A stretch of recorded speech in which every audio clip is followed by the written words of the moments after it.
তীব্র তাপদাহে পড়ছে সারা দেশ, নাকাল জনজীবন। সহসায় গরম কমার সম্ভাবনা নেই, আজ থেকে বন্ধ শিক্ষা প্রতিষ্ঠান।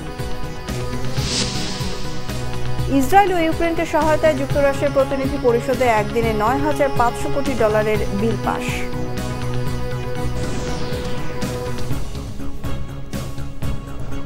বিআরবি কেবল সংবাদ শিরোনাম দেখছিলেন, এবার বিস্তারিত।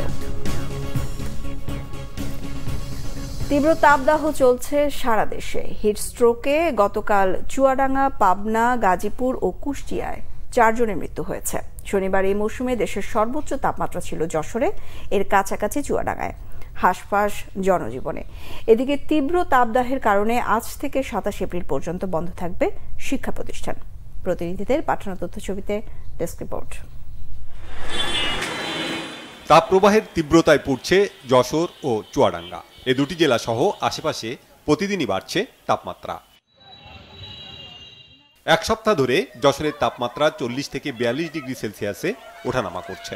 শনিবার জেলার সর্বোচ্চ তাপমাত্রা রেকর্ড করা হয়েছে 42.6 ডিগ্রি সেলসিয়াস। লাগাতার গরমে চরম দুর্ভোগে জনজীবন। এতে বেশি ভোগান্তিতে খেটে খাওয়া মানুষ। বাড়ছে ডায়রিয়া রোগীর সংখ্যা। ভূগর্ভে নেমে গেছে পানির স্তর। গরমের জন্য টিকা যাচ্ছে না, গাড়ি চালাতে পারতেছি না, খুব কষ্ট হচ্ছে, গলা মুখ শুকিয়ে যাচ্ছে। আর গরমের সময় তো গরম পড়বে, এটা তো মেনে নিতেই হবে। তারপরে এবার মনে হচ্ছে একটু বেশি গরম হচ্ছে। রাস্তার পিচ গলে যাচ্ছে, এমন তো পরিবেশে আসলে সাধারণ মানুষের জনজীবন খুবই সংকীর্ণ। টানা কয়েকদিন তীব্র দাবদাহ চুয়াডাঙ্গায়। দিন ও রাতের তাপমাত্রায়ও তেমন তফাৎ নেই। দামোহদার ঠাকুরপুর গ্রামে মাঠে কাজ করার সময় হিট স্ট্রোকে একজনের মৃত্যু হয়েছে। জেলার সর্বোচ্চ তাপমাত্রা রেকর্ড করা হয়েছে 42.3 ডিগ্রি সেলসিয়াস। বিপাকে পড়েছেন খেটে খাওয়া নিম্ন আয়ের মানুষ। প্রয়োজনের তাগিদেও ঘর থেকে বের হতে পারছেন না তারা। গরমে অসুস্থ হয়ে পড়েছেন অনেকে। হাসপাতালে বেড সংকুলান কঠিন হয়ে পড়েছে। শহরে মাইকিং করে পথচারী ও এলাকাবাসীকে সতর্ক করা হচ্ছে। চুয়াডাঙ্গা জেলায় বিশ্বের সর্বোচ্চ তাপমাত্রা পরিলক্ষিত হচ্ছে। এই সময়ে প্রয়োজন ব্যতীত বাড়ির বাইরে ঘোরাঘুরি না করে নিরাপদে বাড়িতে অবস্থান করুন। প্রচন্ড রোদ আর প্রচন্ড গরম। বসবো ছায়া স্থলে, সেখানেও প্রচন্ড গরম। তাপমাত্রার জন্য মানুষজন সব একেবারে খিজলি খাজা মতো হয়ে যাচ্ছে। রোদে বেরোলে মনে হচ্ছে শরীরে ফুসকা পড়ে যাচ্ছে, মনে হচ্ছে পুড়ে যাচ্ছে। যদি ফুল হাতে পরে বেরোতে পারতাম আরো ভালো লাগতো, কিন্তু এতটাই গরম, বেরোনোও কষ্ট। 10 মিনিটের জন্য কাজ বাইরে আসতে হবে, সেটার জন্যও এতটাই বিরক্ত মনে হচ্ছে, কিন্তু না আসলেই তা না। রাজশাহীতে সর্বোচ্চ তাপমাত্রা 41 ডিগ্রি সেলসিয়াস। উত্তপ্ত আবহাওয়ায় চরম অস্বস্তিতে সাধারণ মানুষ। দুপুর হতেই ফাঁকা হয়ে যাচ্ছে রাস্তাঘাট। কষ্ট হচ্ছে রোদের গাড়ি চালাতে, খুব তাপ, কঠিন তাপ। আর কি করবো, চালাচ্ছে বুদ্ধি নাই, চালাতে হবে তো। আসলে খালি চলা, আবার ছায়াতে যা বসতে হচ্ছে। প্রচন্ড গরম। হ্যাঁ, এই গরমে যে ঘরের মধ্যে ফ্যান দেওয়া থাকা যায় না, এমন পরিস্থিতি। দিন রাত একই সমানে গরম। আপাতত বৃষ্টির কোনো সম্ভাবনা দেখছে না আবহাওয়া office. Bangla vision news desk.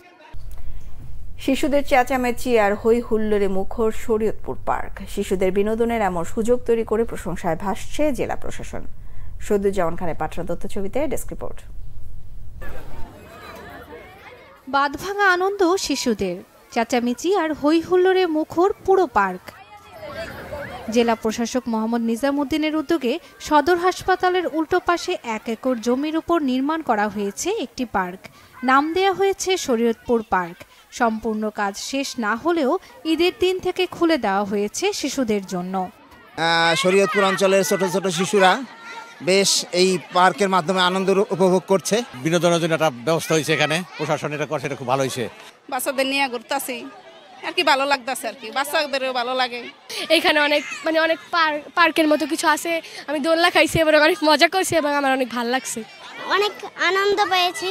ধন্যবাদ জানাই শরীয়তপুর জেলার সুযোগ্য জেলা প্রশাসক মহোদয়কে, যে সে শিশুদের জন্য বিনোদনের জন্য সুন্দর একটি পার্ক স্থাপনের চিন্তা করেছেন এবং সেই মর্মে সে সফল হয়েছেন। প্রত্যাশার চেয়ে বেশি শিশু ভিড় করছে পার্কটিতে। অল্প দিনের মধ্যে পার্কটি আরো সমৃদ্ধ করতে চায় কর্তৃপক্ষ।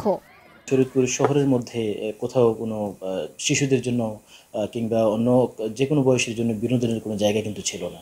তো সেটা করার জন্যই মূলত বর্তমান জেলা প্রশাসক স্যার চেষ্টা করেছিলেন এবং তিনি তার চেষ্টায় সরকারের কোনো বরাদ্দ না থাকলেও আমরা স্থানীয় জনপ্রতিনিধি যারা আছেন, স্থানীয় অন্যান্য বিভিন্ন শ্রেণী পেশার মানুষ আছেন, সরকারি কর্মকর্তারা পর্যন্ত এখানে সহযোগিতা করেছে। এই শতভাগ স্বচ্ছতার সাথে এটা করা হয়েছে। শিশুদের বায়না পূরণ করতে অনেক বাবা মায়ের বিকাল কাটে এই পার্কে। সন্তানদের বিনোদনের এমন ব্যবস্থায় খুশি তারা। Bangla vision news desk. আন্তর্জাতিক প্রসঙ্গ। ইসরায়েল ও ইউক্রেনকে সামরিক ও মানবিক সহায়তা দেওয়ার জন্য যুক্তরাষ্ট্রের পার্লামেন্টের প্রতিনিধি পরিষদে একদিনে $9,500 কোটি বিল পাস হয়েছে। শনিবার ভোটাভুটির পর এসব বিলে অনুমোদন দেন মার্কিন আইন প্রণেতারা। ভোটাভুটিতে বিলের পক্ষে ভোট পড়ে 311টি আর বিপক্ষে 112টি। ইউক্রেনের জন্য পাস হওয়া বিলটিতে $60.8 বিলিয়ন সামরিক সহায়তা দেওয়ার কথা জানানো হয়েছে। অন্যদিকে ইসরায়েলের জন্য পাস হওয়া বিলটিতে আছে $26.4 বিলিয়ন সহায়তা। এখন বিল দুটি বাস্তবায়নে মার্কিন সেনেটের অনুমোদন প্রয়োজন হবে। পরে প্রেসিডেন্ট জো বাইডেন বিলের সই করলেই তা আইনে পরিণত হবে। এতে ইসরায়েল ও ইউক্রেনকে সহায়তা দিতে আর কোনো বাধা থাকবে না। এদিকে ইউক্রেন প্রেসিডেন্ট জেলেনস্কি বলেছেন, যুক্তরাষ্ট্রের সহায়তা অব্যাহত থাকলে ইউক্রেন কখনোই ব্যর্থ হবে না। এই ছিল এখনকার মতো। পরের সংবাদ সকাল 11টায়। এছাড়া বাংলা ভিশন সংবাদ ও সংবাদ সংশ্লিষ্ট অনুষ্ঠান দেখতে ভিজিট করুন www.bbnews24.com ও facebook.com/banglavisionnews। সাবস্ক্রাইব করুন youtube.com/banglavisionnews। সঙ্গে থাকায় ধন্যবাদ সবাইকে।